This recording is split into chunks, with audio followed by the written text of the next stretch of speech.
This is Dr. Sally Wilson on November 5th, 2015.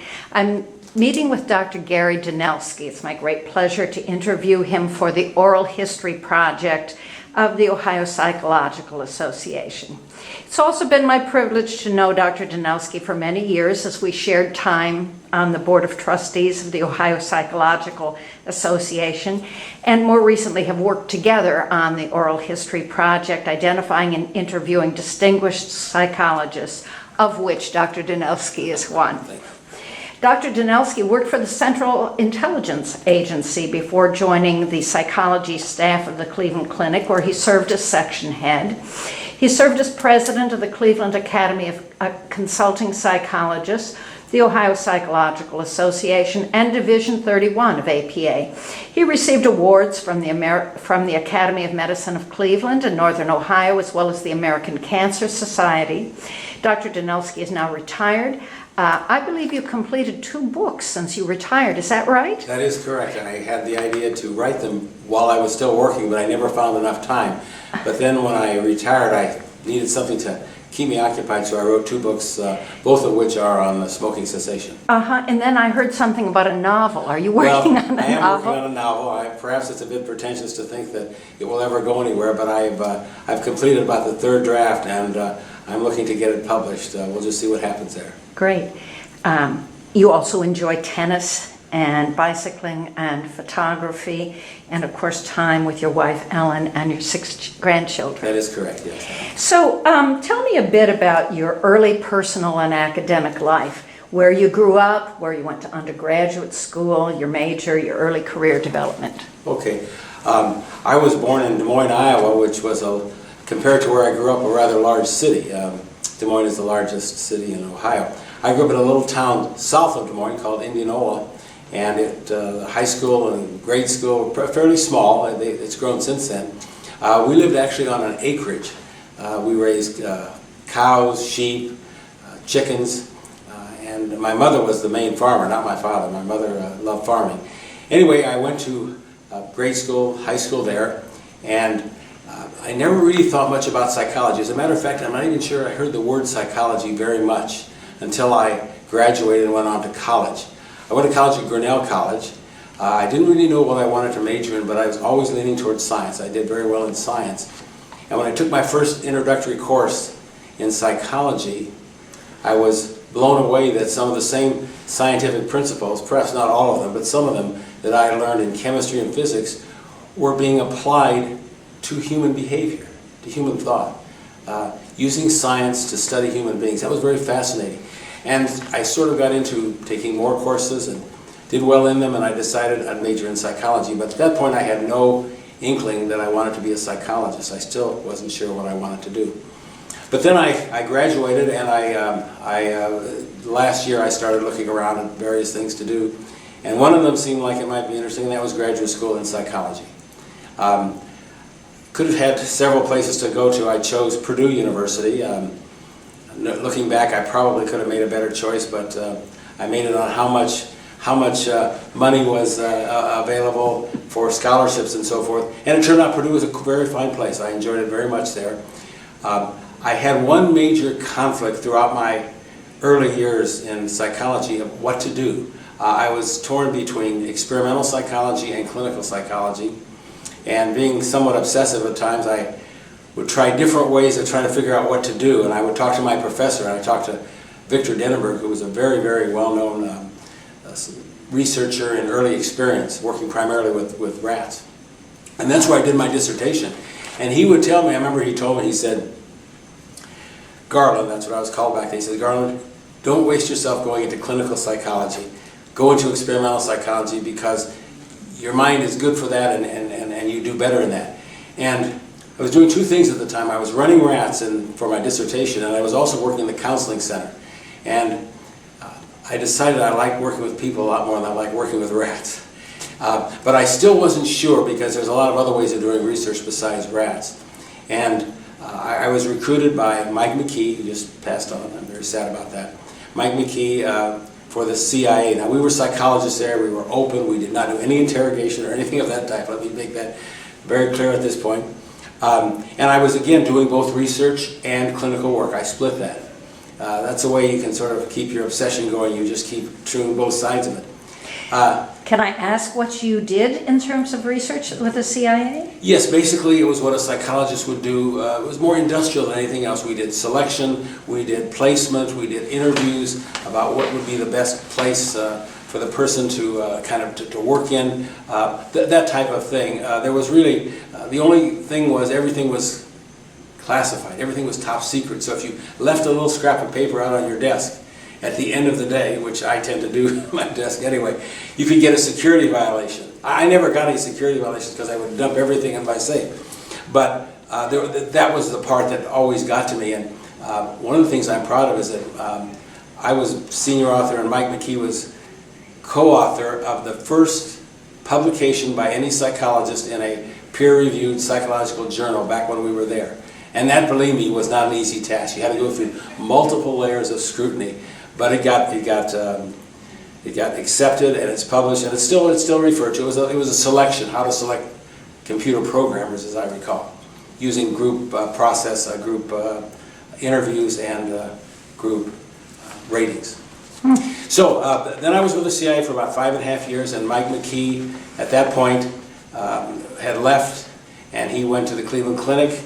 I loved Washington, D.C. The Cleveland Clinic to me sounded like it was going to really tax me because I'd be in a primarily, well, exclusively clinical position. And I came in 1971 to the Cleveland Clinic and I stayed there for 30 years. Wow. Wow. I'm impressed. Well, how about a little bit about the development of your career? You weren't just a generalist at the Cleveland Clinic. You had considerable work there in smoking cessation. Well, it's funny how that develops. When I came there were three of us, Dave Rogers, Mike McKee, and myself. We handled everything that came at us. And in a way, that was very challenging, for sure, but it was interesting because you didn't get into a rut of doing the same thing with the same kind of people again and again. In that time, I would get an occasional referral for smoking cessation. And I would joke back to the doctors who would refer them. I said, well, if I knew how to quit, I would quit myself, because I started when I was 16. I smoked until I was 40. In other words, 24 years of smoking. I quit I think it was 1979.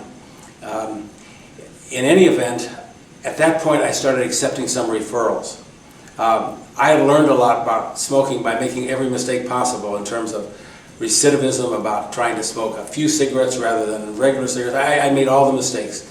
But I finally had quit and I never smoked after that. So I started accepting referrals, and I found them really fascinating because I had not worked with addictions before, and yet of course smoking is very definitely an addiction. So as I was working with these people, I started gaining more and more information and listening to them. I think any person that works in mental health, certainly psychologists, we learn so much from listening to people if we listen properly. And as a psychologist, I think I always listen better in that setting than any other place in my life. I didn't listen to my wife or my children as well as I listened to my, to my clients. But anyway, I started working with individuals, and then I started doing a group program. And I paired up with Dr. Tom Plessick, who's now lives in Nevada. He's also retired. He was my assistant, and we did, I think, about 125 different groups, separate groups of 4 sessions each, plus follow-up sessions, reunions later on. And I learned a tremendous amount about what the whole process is all about. I would use a multimodal kind of an approach with behavioral principles, principles of what I call addiction management. I used hypnosis because people seem to like that. I don't ever think that hypnosis alone is particularly useful for smoking cessation, but it certainly can add to a well-rounded program. And so I got into that area, and as time went on, I found myself getting more and more referrals for smoking cessation, and that's when I started writing articles about that, and finally, as you mentioned, Sally, I wrote 2 books after I retired on that. Mm-hmm. Well, you've been very active in the development of professional psychology in Ohio, and I'm wondering how you got involved and where it led you and how the process evolved. Well, one of the things when you're with the CIA, you can't really do much about being involved in professional organizations. They want low visibility. And when I came to the Cleveland Clinic, there was Dave Rogers and Mike McKee, both quite involved in professional psychology. Dave, I think more than anyone else, was the father of the licensing movement here in Ohio. And when I came here, he took me under his wing, and I would go to these meetings and he'd go to the State House, and I learned about how other psychologists were against licensing and all the intricacies of trying to make peace with the counselors and the social workers and others. Dave was just an amazing guy because he thought many times like a lawyer. He knew exactly how to put it in place to get groups to come together. And I would be with him, and just writing to Columbus and back and forth to the State House, it was like a tremendous internship in professional psychology. In my opinion, Dave is a consummate professional. And then when you're with the Cleveland Clinic, they actually have always fostered people becoming active professionally. It does them well, it does the clinic well, and it's good publicity as well. So I got involved with OPA, and one episode that I'll never forget, one of my most embarrassing episodes, Dave got me to represent, I think it was the Cleveland Academy of Consulting Psychologists, on the board. And I came to the board meeting, and one of the things on the agenda was approving new members. And I was already sitting on the board, and I had to, quote, approve myself as a new member because my membership came up. And I remember trying to avoid eye contact and sort of slink under the table because I was really embarrassed about already being on the board to approve my own membership application, which, by the way, was approved, thank goodness. I later served 25 consecutive years on the board of trustees of the Ohio Psychological Association. I think I figured I drove over 60,000 miles between Cleveland and Columbus going to these monthly meetings, 9 months of the year, I guess. And it was just a tremendous experience to be involved in. OPA changed a lot during those years. Yes, the evolution of OPA from a primarily academically organization to a primarily professional practice organization is something that you've had an opportunity to watch. I was right there. It happened. I joined it in 1971 when I came to Ohio. And at that time, it was primarily an academic organization. There was a little movement here and there to get involved in professional activities. But at that time, the academicians mostly saw that as kind of auxiliary to the main thing. The main thing was developing a scientific basis for psychology, which I think is important. It was presenting papers, having poster sessions, things of that type. Professional psychology was low on the priority list. That changed immensely, really in the next 10 to 15 years. In fact, as time went on, we tried more and more to keep the academics in OPA because we always thought that they served a very important role, but it moved more and more towards professionalism. And a couple of parts of that, instead of just relying on volunteer work, which is important, every organization needs volunteers, we also started getting paid staff, a secretary. But the most important one was Henry Saman, who came in as the first full-time executive director of any psychological association in America, or in the United States or Canada. And Henry not only did a marvelous job, but he set an example for the rest of the country. And more psychological associations gradually started adopting the same model of having an executive director raising dues in order to pay for that kind of person, as well as having a central office. And over the years, OPA was recognized, and still is, as one of the premier psychological associations in the nation. Mm-hmm. Excuse me, you became involved with APA over the years, too. I did. It was a natural evolution. I was elected to represent OPA on the APA Council of Representatives, which is the primary governing body of the American Psychological Association. I believe I served 3 terms on that, and then I was ousted because of term limits, which was fine. But in that process, you become known and you make friends, and then I was quite involved. I was on the Policy and Planning Board, which I was chair of that. I was on the Finance Committee, the Public Information Committee, I think a couple of others, and I got very involved in an APA. One term might be used as APA junkie, which I decided after I retired that probably I'd done enough at this point, and I just decided I wasn't going to do that anymore. And I regret it to some degree because I have made a lot of friends that I still try to keep in contact with, but it's harder now. But I was involved for a number of years, and it was good because I learned a lot about psychology and hopefully may have contributed something along the way. Mm-hmm. What about your later years at the Cleveland Clinic? Would you like to speak more about them? Yeah, when I first started out, there were three of us. As I said, Dave Rogers, Mike McKee, and myself. We were the psychologists, and we founded psychology there, especially Dave and Mike. And as time went on, we became well known to the physicians there so that they were referring more and more patients to us. Psychiatry actually felt quite threatened by that. And we went through a period where there was a clear emphasis on trying to keep psychology, limit psychology's growth, and build up psychiatry, which needed growing, there was no question about that. As time went on then, that generally changed, and we started building psychology. As a matter of fact, I believe I was the first psychologist to go to one of the non-main campus facilities. I went to Seoul a day a week. Actually, I think I started out a half a day a week, and then I went to a day a week. And now, of course, it's grown tremendously. So there was a tremendous growth of psychology over the last 10, 15 years, 20 years now, I guess you could say.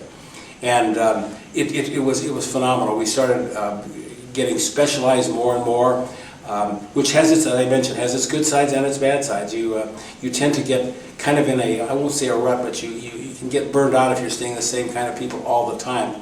I never really found that to be true because I always maintained a practice of seeing people in general with depression, anxiety, relationship issues, and so forth, as well as smoking cessation, which is one of my areas of expertise, I hope, like to think.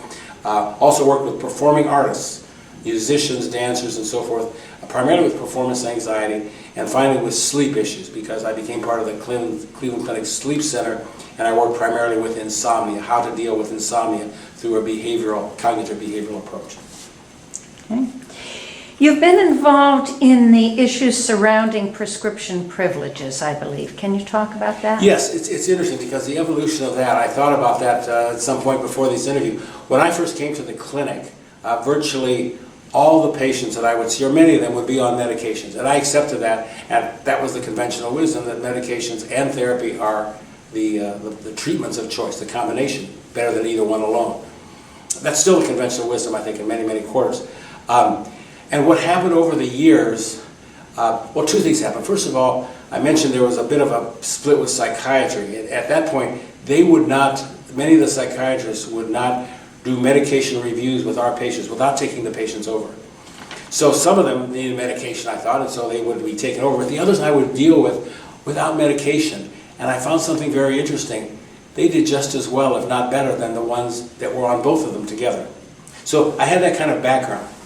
And then I remember, I think it was Cindy White, was program chair for the Cleveland Academy of Consulting Psychologists, and she asked if I would do a debate, the other side of prescription privileges. Now, against me were Ron Fox and Jack Wiggins.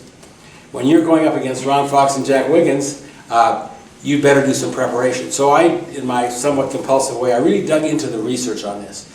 And I started really looking at the literature. Two things became apparent to me. Number one, the drug companies would hype the efficacy of their medications way beyond what I think it should have been. And two, there was a surprisingly growing literature about how medications may not produce anything close to what they're supposed to, and appropriate psychotherapy can be more efficacious, not just in the short run, but in the long run in terms of preventing relapse. And so and the third big major argument that I saw was that psychiatry had been taken over by medication. I did my internship at the University of Oregon Medical School. I think it was 62, 63. And many psychiatrists there, many residents were training, and they were doing psychotherapy. When I got to the Cleveland Clinic, virtually no psychiatrists were doing therapy anymore, especially after the medications started coming out in the 80s and big. And I was afraid that psychology, if it pursued that particular road, might go down that same path, where the insurance companies will pay for it.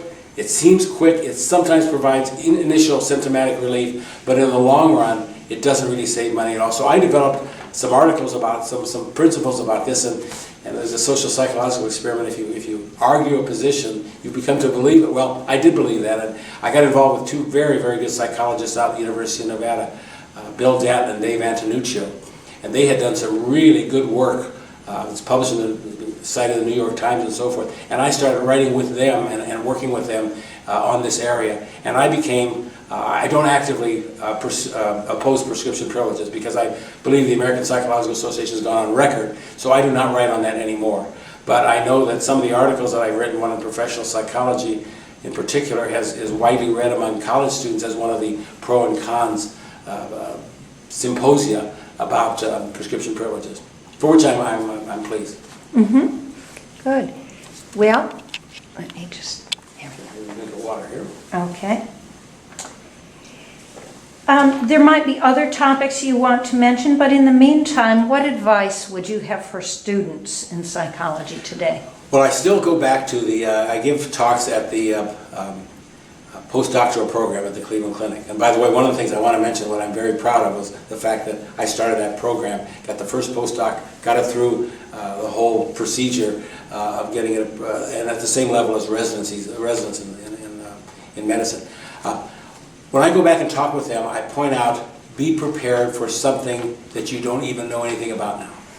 I remember sitting in our classes, this is hard to believe, back in the 60s at Purdue, we were talking about psychotherapy, many times dynamic psychotherapy. Everyone, or at least some of the dumber ones like me, were sitting around smoking.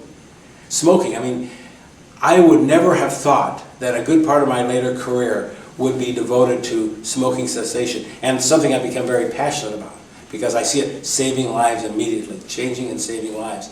So the advice I would have is be flexible. What you're trained for now might very well become obsolete 10 years down the road, so you've got to keep learning and you've got to keep an open mind to go in paths, down paths that don't even exist now because we can't predict what they're going to be. So I think that's one of the most important advice that I would give to students today. Mm-hmm. Looking back on your career, what are you most proud of? I think the thing that I'm most proud of is working with people. I think I from time to time I still get letters and see people in stores and they come up and they say, you taught me this particular thing and you had this saying. I don't even remember the saying sometimes, but it really stuck with it. But I think helping lives was one of the most important things that I've done. That's something that I think we in psychology are blessed with if we're working with people directly, because you make a difference and it's probably one of the most important things you can do. So that's number one. The other has to do with working in policy. I mean, if you can't, we have to help people individually, but sometimes it's just as important to try to work with policy. So for example, working against tobacco is something that I felt very, very strongly about. I testified, it took, I remember, an 8 days long hearing, was subpoenaed, and I was an expert witness against Philip Morris and R.J. Reynolds, and they were arguing the whole time about how tobacco is not addictive. And they would try to distort what I had said, which I never said it wasn't addictive. I always said it was, but I said people could overcome the addiction. Anyway, working on policy. By the way, later on, Philip Morris and R.J. Reynolds admitted that they knew all along that it was addictive. That was part of the secret tobacco documents.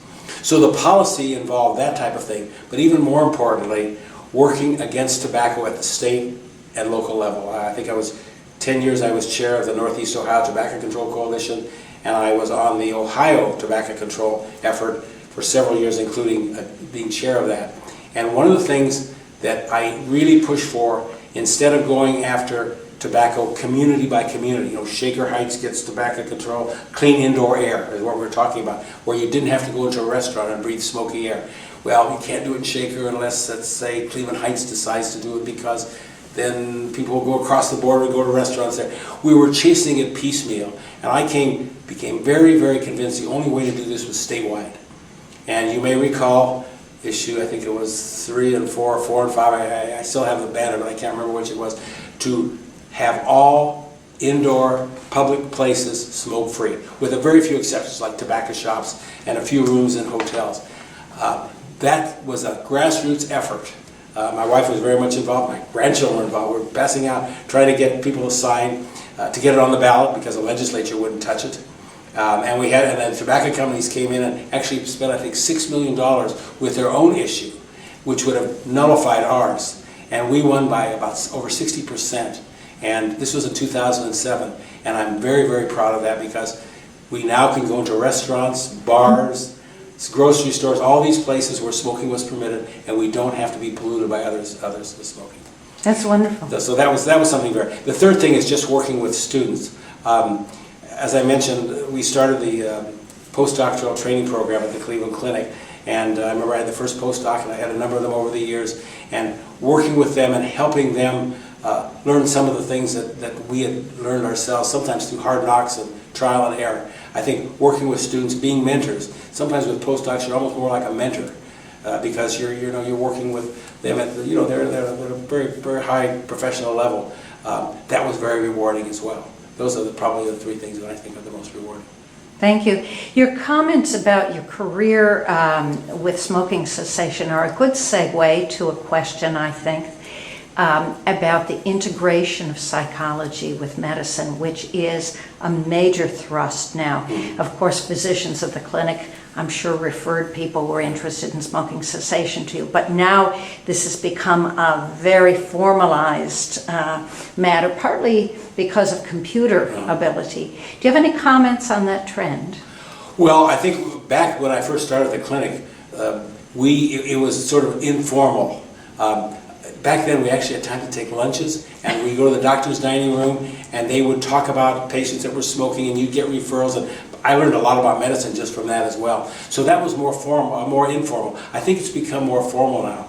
And many believe, and I'm one of that agree with that psychology should really be part of primary medical practice. We need to be in the situation where we can see people right at the beginning rather than down the road. And that type of integration is terrific. And I think that psychology really has something to offer that is unique.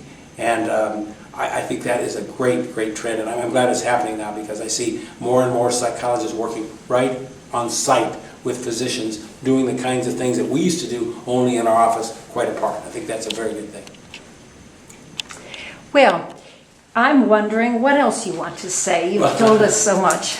Well, it's interesting. As I started out, I didn't know quite what I wanted to do in psychology.